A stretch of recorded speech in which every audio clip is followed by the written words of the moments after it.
So what's up you guys, your man NBA fan crazy. So today we are back on the channel with another video and I'm stay grinding. So if you like the content put out by me, please click on the subscribe button, not miss a piece of daily NBA content. You could go over to my NBA fan crazy channel and see my previous videos there because well, they're good and they consist of some highlight videos there too. So now going into takes. Now, saying all of that, let's get on to today's topic. So, the Los Angeles Clippers just got back, just pretty disappointing finish to the season after being up 3-1 against the Nuggets. And then they lost in 3 games. Game 1, 111, 105. You're up 16, up 17 in the third. And then game 6, you're up like 68 to 49 in the third, starting of the third. You choked that 111 to 98 loss, a 32-point differential.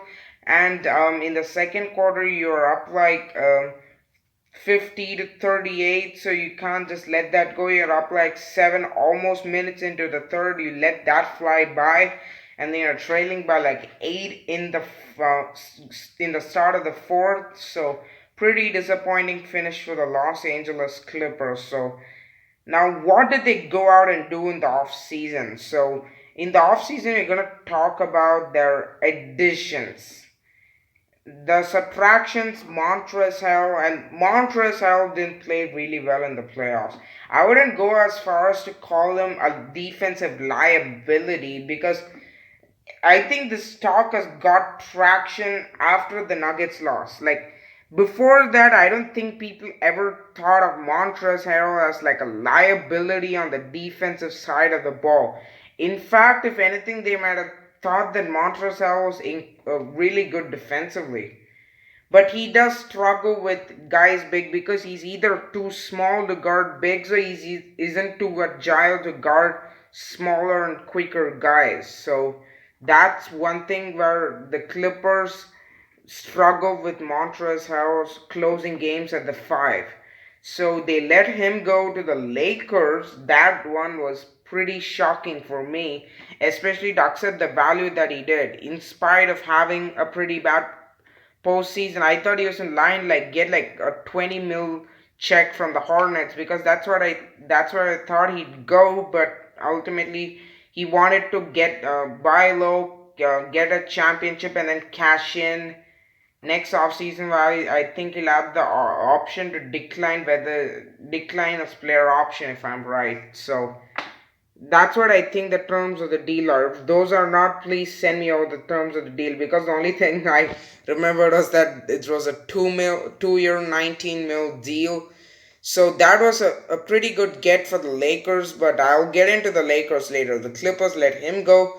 The Clippers let JaMychal Green go. Whoa. So JaMychal Green, I don't think people have heard a lot about JaMychal Green before, so he's a pretty solid defensive big who can. You don't want him switching all the time, but he can handle a bit of switch. He can knock down the three. He can space the floor, so he's gone to the Nuggets, who just lost Jeremy Grant to the Detroit Pistons, bro. So I thought it was a pretty big overpay for Grant to go to the Pistons. 3 year, 60 mil contract. Whoa. So they got him. The Nuggets got JaMychal Green. They got back Marcus Morris on a 4 year, 64 mil contract. And there were times in the playoffs where I noticed they went small with Marcus Morris at the 5. I saw this most notably in Game 4 against the Mavericks, where they closed games with Morris at the 5, opting with the lineup of Reggie Jackson at point guard, Lou Williams at shooting guard, Paul George at small forward, Kawhi Leonard at power forward, and Morris at the 5. That was a pretty big, bold decision to make because, if anything, the talks all year have been the Clippers don't have a rim protector. The Clippers don't have a true point guard. Now, speaking of true point guards, I'm going to get there later. But they addressed Marcus Morris, who shot really well for them from 3 in the playoffs. Helped really stretch the floor well. So they got him from the Knicks for Harkless and a pick this year, who I think they flipped to Utah, who picked, if I'm right, Udoka Azubuike. So so they sent over that pick to the Knicks for Marcus Morris along with Mo Harkless.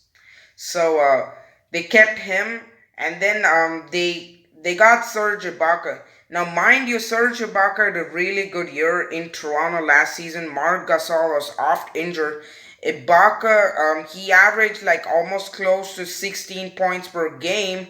He shot like 51% from the field and 38% from three. Now, one thing I don't understand was Ibaka got into those spots primarily because of pick and rolls to the rim or pick and pops out to the 3 point line. So I don't know, I don't understand this. So one part I'm concerned about is who's gonna get Ibaka to his spots, because it's not like he's gonna dribble all the way into the paint on his own, because most of his points, if I'm right, were assisted. But one thing they get in Ibaka is a so-called rim protector who can maybe protect the rim against the Lakers, who I think this got a bit smaller, by the way. So let's not talk about them. The topic at hand is just about the Clippers. So they got a shooting big man who can rim protect too, who who led the league in blocks at a time, if I'm right. So I don't remember that very well. What was it like? Was it 2012? Did that happen? I think so. So if that wasn't 2012, just respond in the comment section down below. So what this shows me is that, but I do think he was limited in the second round by the fact that Kemba called for multiple screens to pick on him and guys like Gasol, neither of whom are particularly fast enough to stop Kemba. So that might have hurt his stock a little bit, but bro, his shooting got him on radar, because he can score in the paint and score on hook shots, but him stepping out to the three is different, because now he guns him at a 38.5% level and they have him to protect the rim. But the only concern is who's going to get him into those spots, because it's not like he's going to get there himself. But I do think this is a pretty solid addition for the Clippers, who got Ibaka for, because the whole talks this year was clamoring for rim protection because they relied too much on the perimeter defense, and that broke down. No one could stop them at the rim. Zubac is pretty decent, but he got into foul trouble a lot. This forced them to play Montrezl Harrell a lot, but he's 6'7", so not a lot of height. Teams scored in the paint. So the next addition was Luke Kennard. So they traded Landry Shamet to the Brooklyn Nets, and the Nets traded the 19th pick to the Pistons, who that became Sadiq Bey. So the Clippers got Luke Kennard. I always thought of Luke Kennard's bit injury riddled, but what he does healthy, I like the things he does healthy. He offers the Clippers a secondary shooter, a willing scorer, and a secondary playmaker. That is pretty important, because he's not going to be the true point guard, but he can score and he can play make for himself and for others. So we got to see where it goes, because he's a pretty decent shooter. From what I've seen, defensively he needs some help, but it's not like he was helped by the schemes or the players put around him, because Detroit wasn't that good defensively. In terms of Reggie Jackson, Derrick Rose, and over his years, Ish Smith, Andre Drummond, Blake Griffin, Tobias Harris. It wasn't like he was particularly helped, or when he had to start at small forward for the playoffs for a combo guard. So he'll slot in well because he's able to convert open threes. So he's a 43% three-point shooter off of catch and shoot threes, and he's 37% in pull-up threes in transition. And one thing, Cook and Luke, once he gets into a rhythm, it'll be tough to stop him.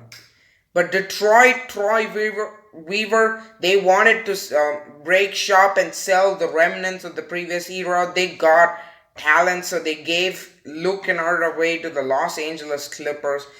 and he converted threes on a 39.9%. Unfortunately, got injured very early into the season. If I'm right, he got injured, if I'm right, against Toronto in December when they faced off in the Little Caesars Arena. So, saying all of that, he's a pretty solid player who can play make and then shoot. And because of the players injured, Blake Griffin going out, he was the leading scorer and third All NBA third team player. He scored a lot. He scored 15.8 points per game. He played 28 games. For Ibaka, he played 55, most of them coming on starts because Gasol was injured most of the time. And they are pretty solid additions overall, but I don't know whether they're going to get them over the Lakers because they didn't get out the Nuggets, but I do think the spot opens for them beat the Lakers because I don't know about the Blazers because they're just too unpredictable at times, but they were injury riddled, and I'll give them the benefit of the doubt because they just got two wing defenders in Derrick Jones Jr., Robert Covington. Denver just got a bit worse, but they just added JaMychal Green from the Clippers, who shoots threes pretty well, is a solid big man.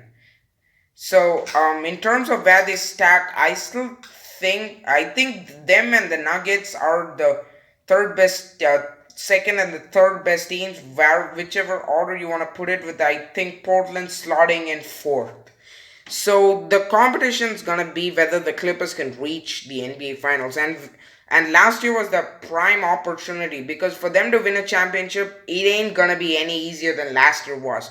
Because Steph Curry just came back even without Klay Thompson. This is going to motivate Draymond Green. And along with him comes Andrew Wiggins and then Kelly Oubre and then James Wiseman.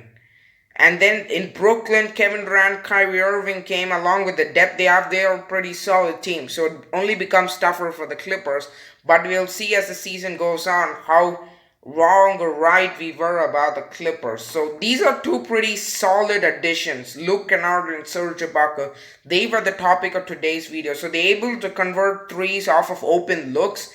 So they can all, Luke Kennard is the one guy I'm looking at because he's pretty decent, because he can handle and distribute the ball. 4 assists last year. He's gonna grow into a role where he's not gonna have the ball in his hands more, but once he has that, he'll fit together. The only issues are the Clippers through point guard, because the rumors were they're trying to chase after Rondo, but he went to the Hawks to get the bag because he's aging and you can't count on him because you want to get the bag when it's probably your last payday. So I understand the decision for Rajon Rondo to go to the Hawks, but Luke Kennard is a pretty solid addition. Now, he's not just a catch and shoot player; he can be that, and he offers you secondary playmaking and Serge Ibaka pick and pop, pick and roll option. The only one is who's gonna get him there. So that's pretty much the end of the video, guys. So we'll be seeing into the season for how long, how much we were right or wrong about the Clippers, because we were pretty wrong last season.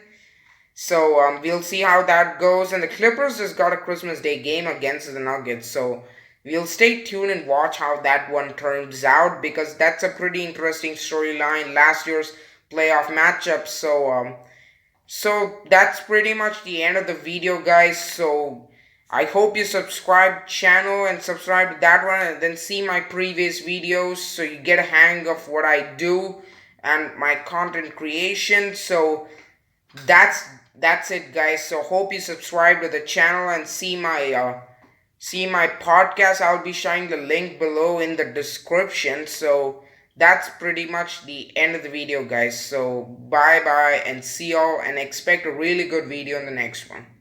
Thank you guys for watching the video. If you like the content put out by me, please subscribe to the channel. Do not miss a piece of daily NBA content, and I will be seeing you guys in the next video.